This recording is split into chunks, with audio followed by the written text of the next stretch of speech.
तो बच्चों अभी हम बात करते हैं फिजिक्स का टॉपिक है वैद्युत द्विध्रुव, ठीक है, जिसको हम बोलते हैं इलेक्ट्रिक डाइपोल। ठीक है, वैद्युत द्विध्रुव क्या होता है? वैद्युत द्विध्रुव एक ऐसा निकाय, एक ऐसा सिस्टम होता है वैद्युत द्विध्रुव जिस पर दो बराबर परंतु विपरीत आवेश एक दूसरे से कुछ दूरी पर रखे हुए होते हैं। ठीक है, कैसे? वैद्युत द्विध्रुव में क्या होता है कि इस पर दो बराबर परंतु विपरीत आवेश, यानी कि अगर एक तरफ प्लस क्यू आवेश होगा तो दूसरी तरफ माइनस क्यू आवेश होगा। दो आवेश बराबर होंगे परंतु विपरीत होंगे और एक दूसरे से अल्प दूरी 2l पर रखे हुए होते हैं। हम इस दूरी को 2l भी मान सकते हैं, हम इस दूरी को 2a भी कह सकते हैं, हम इस दूरी को x भी कह सकते हैं, हम इस दूरी को a भी कह सकते हैं, वो हमारी मर्जी है। वो 12 हम इसलिए लेते हैं क्योंकि इसका एक मिड पॉइंट होता है यहाँ पे O। तो अगर इसका कोई मिड पॉइंट O होता है ताकि हम उसकी L डिस्टेंस इधर कर सके और L दूरी इधर कर लें। ठीक है, तो उससे क्या होता है कि जब हम क्वेश्चन सोल्व कर रहे होते हैं या कोई डेरिवेशन सोल्व कर रहे होते हैं तो उसमें हमें कोई प्रॉब्लम नहीं होती। ठीक है, इतनी बात समझ गए आप लोग? अब अगर जैसे मान लें ये दूरी 10 है तो इसका मतलब ये होता है कि 5 इधर होती है और 5 इधर होती है। ठीक है, और ये दो बराबर परंतु विपरीत आवेश होने का क्या मतलब है? दो बराबर परंतु विपरीत आवेश का मतलब ये है कि अगर इधर प्लस के 15 है तो इधर क्या होगा? माइनस के 15 होगा। ठीक है, यानी कि इसके दो बराबर परंतु विपरीत आवेश क्या होंगे? एक दूसरे से अल्प दूरी पर रखे हुए होंगे और हम ऐसे निकाय को, ऐसे सिस्टम को क्या कहेंगे? वैद्युत द्विध्रुव कहेंगे। ठीक है, अगर हम इसकी डेफिनेशन लिखना चाहें तो हम डेफिनेशन भी लिख देते हैं इसकी।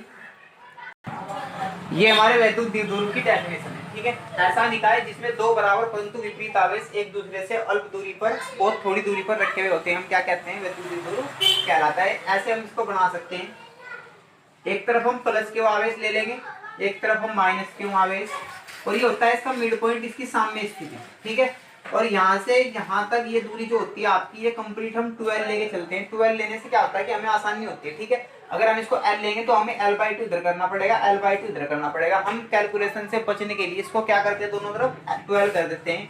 यहाँ से यहाँ तक ये L होती है और यहाँ से यहाँ तक भी ये L होती है। ठीक है, अब इतनी बात समझ पा रहे हैं आप लोग? इसको आप नोट कर लेना। ठीक है, इसके बाद हम बात करते हैं कहेंगे, इसके बाद एक चीज होगी वैद्युत द्विध्रुव आघूर्ण। ठीक है, तो आपका जो वैद्युत द्विध्रुव आघूर्ण होगा वो वैद्युत द्विध्रुव से ही संबंधित है। वैद्युत द्विध्रुव आघूर्ण क्या होता है? बिल्कुल इसी तरह से होता है जैसे हमारा वैद्युत द्विध्रुव होता है, प्लस क्यू इधर, माइनस क्यू इधर, इधर क्या होगा? इनके बीच की दूरी कितनी होगी? 12। ठीक है, वैद्युत द्विध्रुव आघूर्ण, वैद्युत द्विध्रुव आघूर्ण, और इसको हम P से डिनोट करते हैं। ठीक है, वैद्युत द्विध्रुव आघूर्ण को हम कैसे डिनोट करेंगे? P से। तो अगर हम वैद्युत द्विध्रुव आघूर्ण को P से डिनोट करेंगे तो इसकी डेफिनेशन क्या होगी कि एक ऐसा निकाय जिस पर दो बराबर परंतु विपरीत आवेश एक दूसरे से अल्प दूरी पर रखे हुए होंगे उसे तो कहेंगे हम विद्युत द्विध्रुव। लेकिन वैद्युत द्विध्रुव आघूर्ण क्या होगा कि वैद्युत द्विध्रुव आघूर्ण के दोनों में से किसी एक आवेश, और तो क्या होगा? वैद्युत द्विध्रुव के दोनों में से किसी एक आवेश और दोनों आवेशों के बीच की दूरी के गुणनफल को वैद्युत द्विध्रुव आघूर्ण कहते हैं। ठीक है, दोनों में से किसी एक आवेश, वैद्युत द्विध्रुव के दोनों में से किसी एक आवेश और दोनों आवेशों के बीच की दूरी के जो गुणनफल को हम क्या कहते हैं? वैद्युत द्विध्रुव आघूर्ण कहते हैं, और इसे हम P से डिनोट करते हैं। ठीक है, तो अगर हम P की वैल्यू करें तो P इक्वल टू होता है 2Q। यहाँ से अगर P इक्वल टू 2Q होता है, Q क्या होता है? आवेश सॉरी कूलाम। आवेश का मात्रक क्या होता है? आपका कूलाम, और इसका मात्रक क्या होता है? आपका मीटर। तो इसका मात्रक क्या होगा? Coulomb metre. और अगर हम इसकी विमा की बात करें तो विमा क्या होती है? कूलाम की विमा क्या होती है? हमने बताई थी AT, और लंबाई की विमा क्या होती है? मीटर की L। ठीक है, इस तरह से आप इसकी विमा और मात्रक निकाल रहे होंगे। इसकी डेफिनेशन अगर हम लिखें तो इस तरह से हम इसकी डेफिनेशन लिख रहे होंगे। ठीक है, ये इसकी डेफिनेशन होगी कि वैद्युत द्विध्रुव के दोनों में से किसी एक आवेश और उनके बीच की दूरी के गुणनफल को वैद्युत द्विध्रुव आघूर्ण कहते हैं। इस तरह से हम इसको बना देंगे। P इक्वल टू 2 के वैल्यू मेन फॉर्मूला होगा इसका, मात्रक इसका कूलाम मीटर होगा, और विमाशी क्या होगी? ATL। और यह एक सदिश राशि है, यह एक सदिश राशि। ठीक है, कैसी राशि होती है? सदिश राशि होती है। इसके बाद वैद्युत द्विध्रुव के अक्षीय स्थिति और निरक्षीय स्थिति के कारण हम वैद्युत क्षेत्र की तीव्रता के लिए दो मोस्ट इंपोर्टेंट आर्टिकल करेंगे, दो मोस्ट इंपोर्टेंट डेरिवेशन प्रूव कर रहे होंगे। दोनों के दोनों डेरिवेशन इतने ज्यादा इंपोर्टेंट है कि कभी कभी कोई साल ऐसा होता होगा कि जिस साल उनमें से कोई ना कोई आर्टिकल आपके एग्जाम में ना आ रहा होता होगा। ठीक है, तो इसके बाद हम वैद्युत द्विध्रुव की अक्षीय स्थिति और निरक्षीय स्थिति के कारण वैद्युत क्षेत्र की तीव्रता के लिए व्यंजक निकाल लेंगे। ठीक है, तो हम पहले व्यंजक की बात करेंगे। पहला व्यंजक है हमारा वैद्युत द्विध्रुव की अक्षीय स्थिति में वैद्युत क्षेत्र की तीव्रता। ठीक है, तो उसका व्यंजक हम जब से शुरू करेंगे, वैद्युत द्विध्रुव के कारण वैद्युत क्षेत्र की तीव्रता, वैद्युत द्विध्रुव के कारण वैद्युत क्षेत्र की तीव्रता दो स्थितियों में निकलती है। एक तो होती है आपकी अक्षीय स्थिति, यानी कि जब हम अक्ष के अकॉर्डिंग निकाल लेंगे, एक्स अक्ष के अकॉर्डिंग। एक होती है निरक्षीय स्थिति, उसमें हम परपेंडिकुलर निकालते हैं, यानी कि लंबवत। ठीक है, तो अक्षीय स्थिति और निरक्षीय स्थिति। तो सबसे पहले हम बात करेंगे अक्षीय स्थिति की। इसका अपना आर्टिकल है, इसका अपना आर्टिकल है। ठीक है, तो अक्षीय स्थिति में जब हम वैद्युत क्षेत्र की तीव्रता को निकाल रहे होंगे तो सबसे पहले हम क्या करेंगे, हम एक वैद्युत द्विध्रुव लेंगे। ठीक है, एक वैद्युत द्विध्रुव, इस पर एक प्लस के आवेश इधर होगा, माइनस के आवेश इधर होगा। ठीक है, इतनी बात समझ पा रहे हैं आप लोग। इसके बाद यहाँ से लेके यहाँ तक के अगर इसकी दूरी 12 रही हो, यहाँ से यहाँ तक की इसकी दूरी कितनी है? 12। ठीक है, यहाँ से यहाँ तक 12 दूरी करने के बाद इसका एक मिड पॉइंट होता है O। अगर ये यहाँ से यहाँ तक L रही हो, ठीक है, यहाँ से यहाँ तक ये L रही हो और यहाँ से यहाँ तक कितनी? L। ठीक है, यहाँ से यहाँ तक L और यहाँ से यहाँ तक L। इसके बाद हम इस आवेश से कुछ दूरी पर, यहाँ से इस माइनस Q आवेश से R दूरी पर कोई बिंदु लेते हैं, यहाँ पे हम M, जहाँ पे हमें वैद्युत क्षेत्र की तीव्रता निकालनी होती है। ठीक है, तो अगर हम माइनस Q से R दूरी पर एक बिंदु ले रहे M और यहाँ पे हमें क्या निकालनी है? वैद्युत क्षेत्र की तीव्रता निकालनी है। तो यहाँ पर दो वैद्युत क्षेत्र की तीव्रताएं होती है। दो कैसे होती है? एक तो प्लस Q आवेश के कारण और एक माइनस Q आवेश के कारण। प्लस Q आवेश के कारण तो इस तरह से तीव्रता होगी हमारी, और माइनस Q आवेश के कारण इस तरह से। अगर ये E1 है तो ये कितनी होगी? E2, इस तरह से। ठीक है, ये प्लस Q आवेश के कारण बाहर की तरफ को तीव्रता और माइनस Q आवेश के कारण अंदर की तरफ को तीव्रता। ठीक है, तो ये हमारी दो तीव्रताएं होती है। अब इसके बाद आपको दूरियां मापनी पड़ेंगी।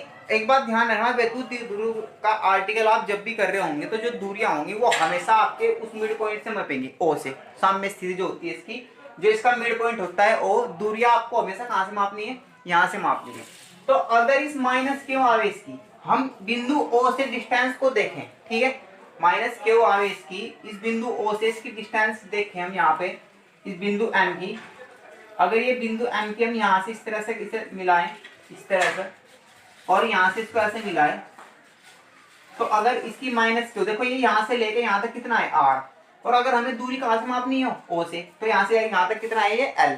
तो अगर ये यहाँ तक L है तो ये दूरी कितनी हो जाएगी आपकी? R प्लस L हो जाएगी ऐसे। ठीक है, हो जाएगी ना। इसके बाद हम क्या करेंगे? सॉरी बच्चों, ये दूरी यहाँ से होती है बिंदु O से R दूरी पर, ऐसे। ठीक है, तो अगर ये बिंदु O से R दूरी पर है तो ये दूरी यहाँ से यहाँ तक कितनी होती है? R minus L। देखो यहाँ से लेकर यहाँ तक कितनी है? ये R। इसके बाद अगर हमें दूरी कहाँ से मापनी है? दूरी तो हमें बिंदु O से मापनी है, लेकिन दूरी मापनी किसकी? हमें माइनस Q आवेश की। तो अगर दूरियां O से मापनी है और माइनस Q आवेश की दूरी मापनी है, तो माइनस Q आवेश की जो यहाँ से दूरी होगी, यहाँ से यहाँ तक कितना है? ये R, और यहाँ से यहाँ तक कितना है? ये L। तो यहाँ पे यहाँ तक कितना बचेगा? ये R माइनस L बचेगा। ठीक है, इतनी बात समझ पा रहे हैं आप लोग। इसके बाद ये यहाँ से लेके यहाँ तक की दूरी इसकी कितनी होगी? R माइनस L होगी। ठीक है, अब इसके बाद हम क्या करेंगे? इसके बाद हम प्लस Q आवेश की दूरी निकाल लेंगे। ठीक है, प्लस Q आवेश की दूरी यहाँ से लेके यहाँ तक कितना है? ये R। तो यहाँ से लेके यहाँ तक कितना है? ये L। तो यहाँ से लेके यहाँ तक की ये जो दूरी होगी ये कितनी होगी? R plus L। समझ पा रहे हैं आप लोग? दोबारा से फिर से रिपीट करते हैं एक बार। सबसे पहले हम जब अक्षीय स्थिति को सोल्व कर रहे होंगे, अक्षीय स्थिति के लिए आर्टिकल निकाल रहे होंगे, तो सबसे पहले हम एक वैद्युत द्विध्रुव बनाएंगे। उस पर दो आवेश लेंगे, प्लस Q आवेश, एक माइनस Q आवेश। ठीक है, ये प्लस Q आवेश है आपका, ये माइनस Q आवेश है। यहाँ से इसका एक मिड पॉइंट होगा, यहाँ से लेकर यहाँ तक की दूरी कितनी होगी? 12। हमने आपको बताया कि वैद्युत द्विध्रुव क्या होता है। उसमें एक दूसरे से कुछ दूरी पर दो आवेश रखे हुए होते हैं, ये एल होगा इधर, ये एल होगा।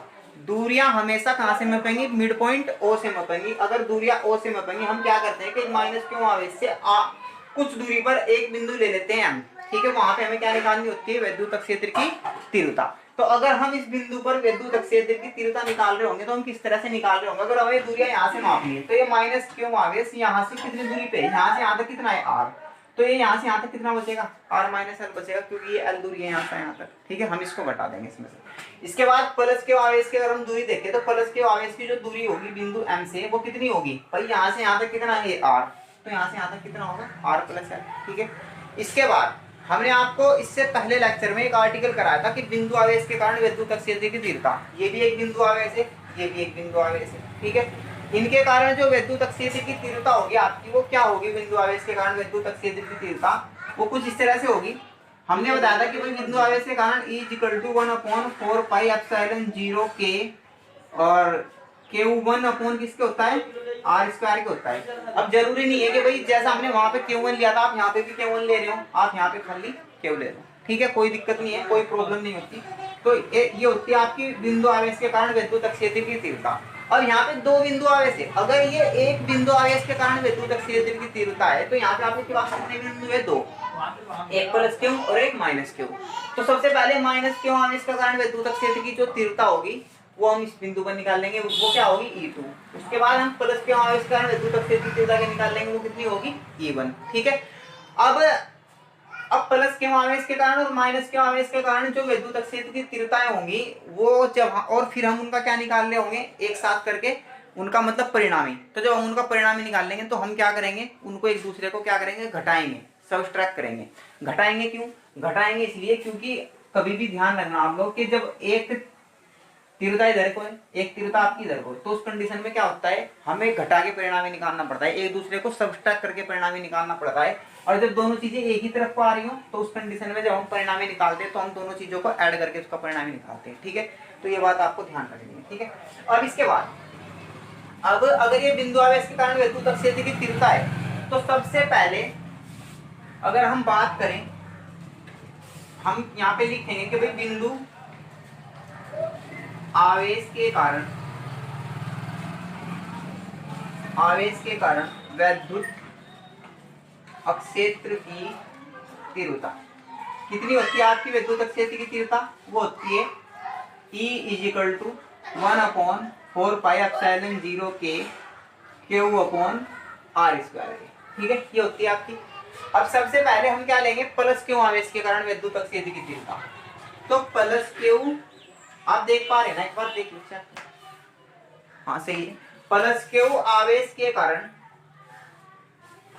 वैद्युत क्षेत्र की जो तीव्रता होगी वो कितनी है आपकी E1, ठीक है। अगर प्लस क्यू आवेश के कारण E1 है तो इसको आप लिखोगे 1/4 पाई एप्सिलॉन 0 K Q/। अब प्लस क्यू आवेश की बिंदु O से अगर दूरी देखें तो यहाँ से यहाँ तक R है और यहाँ से यहाँ तक कितनी है ये L, तो इसकी दूरी कितनी हो जाएगी R + L, और यहाँ पे इसका क्या है स्क्वायर, तो आप इसका भी क्या कर रहे होंगे स्क्वायर, ठीक है, समझ पा रहे हैं ना आप लोग। इसके बाद माइनस क्यू आवेश के कारण वैद्युत क्षेत्र की तीव्रता आपकी कितनी होगी E2, और ये कितनी होगी 1/4 पाई एप्सिलॉन 0 K Q/। अब माइनस क्यू आवेश के कारण आपको माइनस नहीं लेना, चल लेना आपको प्लस ही है। दूरी कितनी होगी इसकी, माइनस क्यू आवेश की दूरी है यहाँ से कितनी R - L और इसका स्क्वायर। इसके बाद आप एक चीज निकाल रहे होंगे परिणामी, ठीक है। तो परिणामी तीव्रता, तो जब आप परिणामी तीव्रता निकाल रहे होंगे तो परिणामी तीव्रता किस तरह से निकलेगी इस बिंदु M पर, तो जब परिणामी तीव्रता होगी E, वो होगी आपकी E1 - के E2। अब हम E1 में से E2 क्यों घटा रहे हैं, E1 में से E2 इसलिए घटा रहे हैं क्योंकि प्लस, ये तीव्रता प्लस की है और प्लस वाला बड़ा होता है, माइनस वाला थोड़ा छोटा होता है, तो इसलिए हम E1 - E2 करते हैं, ठीक है। पहले हम क्या करते हैं कि ऊपर से इसको साफ कर लेते हैं, ठीक है, फिर उसके बाद हम करते हैं डेरिवेशन। तो यहाँ तक आप नोट कर लीजिएगा, ये E1 और E2 की वैल्यू हम यहाँ पे रख देते हैं, ठीक है। तो यहाँ पे रखने के बाद E = E1 - के E2, इनको अब साफ कर देते हैं हम यहाँ से। अब इसको हमें कुछ नहीं करना, बस सोल्व करना है, ठीक है। तो हम किस तरह से सोल्व कर रहे होंगे, 1/4 pi epsilon 0 K 1/4 pi epsilon 0 K, यहाँ से कॉमन आ रहा होगा, कॉमन ले लेंगे, क्यों यहाँ से कॉमन आ रहा, क्यों का आप यहीं पे रहने 1/4 पाई एप्सिलॉन 0 K आप कॉमन ले लिया और आपने गुणा K करके ये सॉरी क्यों भी यहाँ से आपने कॉमन ले लिया, यहाँ पे आपके पास कितना बचा, 1/r प्लस एल का whole square minus 1/r minus L का होल स्क्वायर। ठीक है, कितना बचा आपके पास। इसके बाद आप इसको कैसे लिख रहे होगे, Q/4πε0k इंटू Q। ठीक है, यहाँ पे आप इसका एलसीएम ले रहे होंगे, एलसीएम कितना आ रहा होगा, r प्लस एल का whole square r minus L का होल स्क्वायर। ठीक है, इसकी मल्टीप्लाई आप इधर कर रहे होंगे, r माइनस एल का whole square minus r plus L का होल स्क्वायर।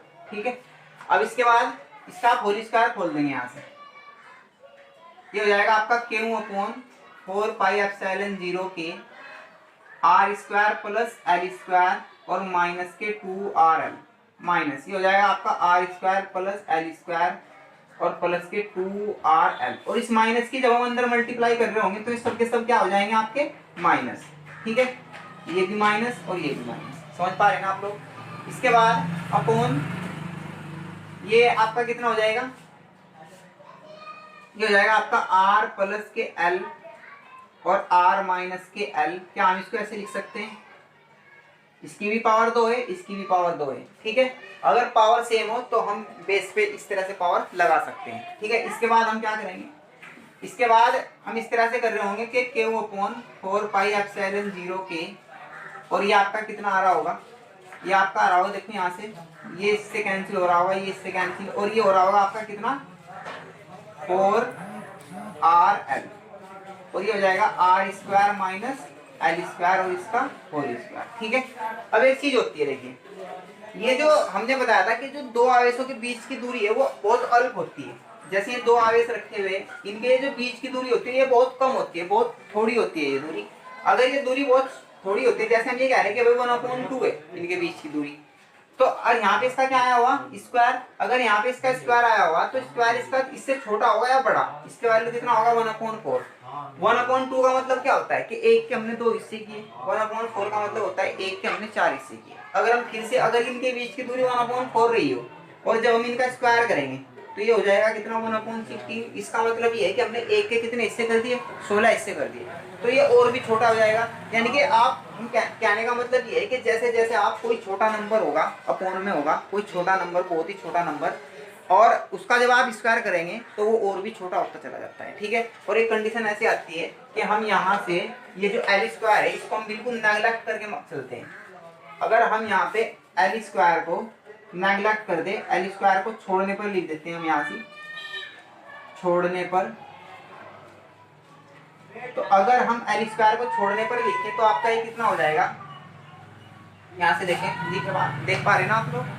हाँ, तो इसके बाद देखेंगे यहाँ से तो ये आ जाएगा आपका कितना Q/4πε0k, ये कितना होगा आपका माइनस के 4rl अपॉन एल स्क्वायर। आप यहाँ से हटा दोगे तो यहाँ पे कितना बचेगा आपका r स्क्वायर और इसकी पावर 2, क्योंकि एल स्क्वायर तो आपका खत्म हो गया यहाँ से, r की पावर 2 इसकी पावर 2, पावर की पावर में गुणा होती है, 2 दूनी 4, तो ये हो जाएगा आपका 4 पावर। इसके बाद इसको हम ऐसे लिखेंगे कि Q/4πε0k, इसको आप ऐसे लिख रहे होंगे, ये Q आप यहाँ से अंदर लेके आओ। ठीक है, अगर ये Q अंदर लेके आए तो हम इस तरह से लिखेंगे माइनस के 2 इंटू 2QL, ये Q यहाँ से हम अंदर लेके आए और इंटू R, ये हमने यहाँ से अलग कर दिया, और अपॉन में कितना है R की पावर 4, तो इस R से आप एक पावर कैंसिल कर रहे होंगे तो यहाँ पे कितनी पावर बचेंगी 3, तो इसको आप लिखोगे 1/4πε0k, और ये आपका हो रहा होगा कितना। पहले आप एक बात ये बताइए कि ये किसकी वैल्यू होती है, P = 2 के वैल्यू होता है, तो अगर P = 2 के वैल्यू होता है तो आप इसको ऐसे लिखना कि P = 1/4πε0k, ये हो जाएगा आपका कितना माइनस के 2, और ये वैल्यू आपकी क्या है कि ये P की माइनस के 2P/r की पावर 3, जो कि आपका अक्षीय स्थिति में वैद्युत अक्षेत्र की तीव्रता का व्यंजक है। ठीक है, आप इस माइनस को छोड़ भी सकते हो। देखो, अगर आप E1 - E2 करोगे तो आपकी तीव्रता माइनस में आएगी, और अगर आप E2 - E1 करोगे तो आपकी तीव्रता प्लस में आएगी, उससे कोई फर्क नहीं पड़ता, आप वो माइनस वहां से हटा सकते हो, कोई प्रॉब्लम नहीं होगी आपको। ठीक है, इसके बाद अगर यदि एक चीज और होती है के का वैल्यू अगर आप 1 रख दें तो के का वैल्यू 1 रखने पर, अगर आप यहाँ पे के की वैल्यू 1 रख दोगे ना तो के की वैल्यू 1 रखने पर ये के यहाँ से हट जाएगा, और जो भी बचेगा वही आपकी तीव्रता होगी। ठीक है, तो इस लेक्चर में इतना ही। कल हम अगले लेक्चर में बात करेंगे निरक्षीय स्थिति की। ठीक है, निरक्षीय स्थिति भी बेहद इंपॉर्टेंट है। ठीक है।